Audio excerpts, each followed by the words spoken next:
Hello everyone, welcome back to FPL Start. Today I gonna discuss about Euro 24 Fantasy team for semi-final. So before starting, if you are new in this channel, please subscribe this channel for FPL content throughout the season. Now let's start.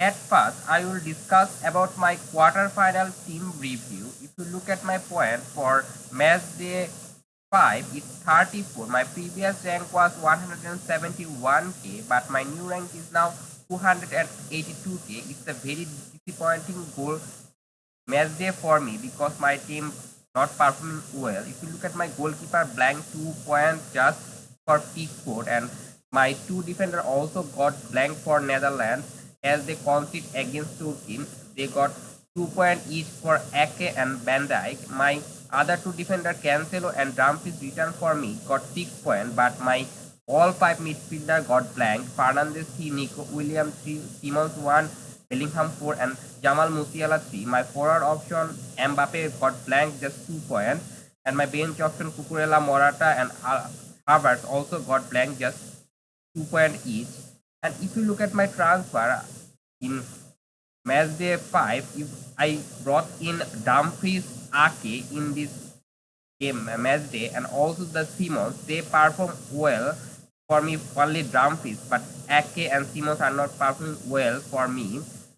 I have gone for Dumfries instead of any France defender, and it's all same because France got the clean sheet point where Dumfries got 6 points, so it's not bothering me.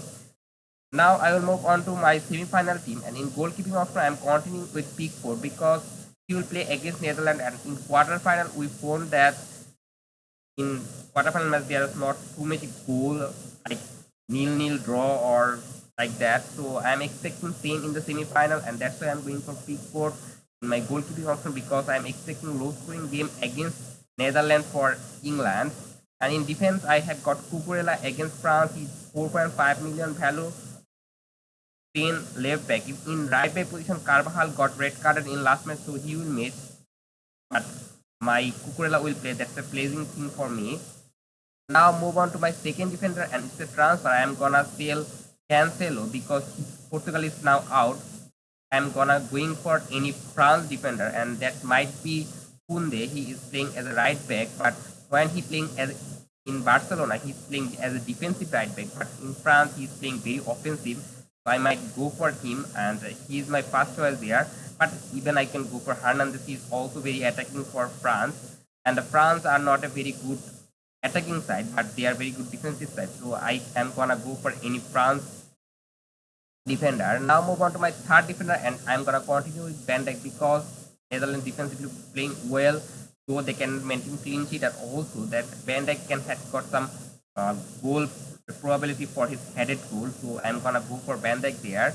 Now move on to my first midfielder, and it's a transfer. I'm gonna sell Bruno Fernandes because Portugal is out now, and might be going for Olmo because if you look at Spain performance after Pedri injury, Olmo is the main man for Spain. He's creative one, and I think if he can play like quarterfinal, he can make another man of the match. So that's why I'm gonna go for Olmo in my team, and the other option might be Kante because I have already got one Spain midfielder like Nico Williams. So that's why I might go for Kante. He's 6 million playing as a defensive midfielder for France, but he's playing well for France, and he got a lot of ball recovery point, and something Kante can also score goals. So he might be a good option for me.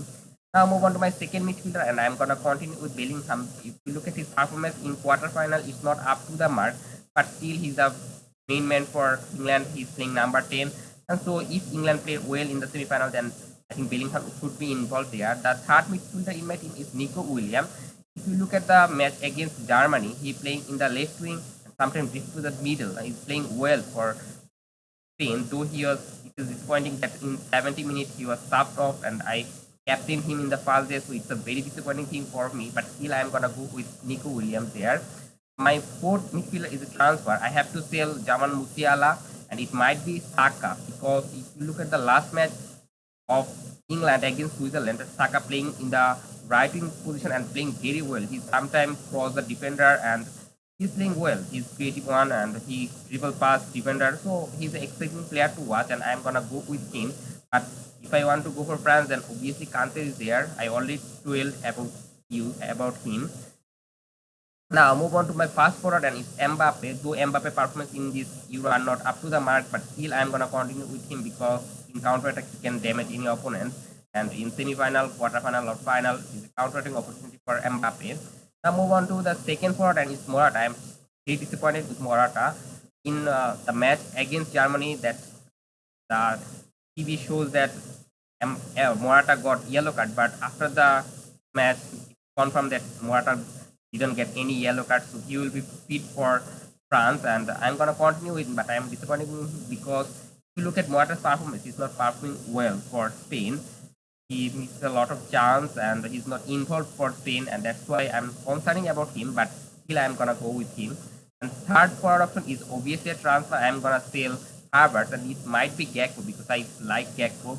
He played well for Netherlands. When he playing for Netherlands, he looks like another player like playing well there. So Gakpo can be a good option, and other option is Harry Kane. If I want to go for an English forward, then it might be Harry Kane, but it also depends on the Saka situation. If I go for Kante, then I will go for Kane here. Now move on to my bench option, and in goalkeeping option, I'm not gonna make any transfer here. But in first substitute bench option, is Dumfries. I gonna put him in the bench because there might be bench for Dumfries because sometimes he starts for Netherlands, sometimes he's not, and that's why I put him in the bench because if he didn't start, then I will go for another option. Now move on to my another bench option. It's Ake. I'm gonna bench Ake, but he might play in the second day because Netherlands England match is in the second day, so that's why Ake will play. And he's a good backup for me. The third option is Javi Simons, and he also sometimes got benched in some match, and that's why he's in the bench. If he didn't start for next match, then I will go for another player, or I will not change my substitute. And my captaincy choice, if you look at my team, is Danny Olmo. I'm gonna line up with him because he's a creative player, and that's why I'm gonna go with him. That's all for today. If you enjoyed this video, please like this video. If you're new on this channel, please subscribe this channel. Don't forget to press the bell icon. Good luck for your team.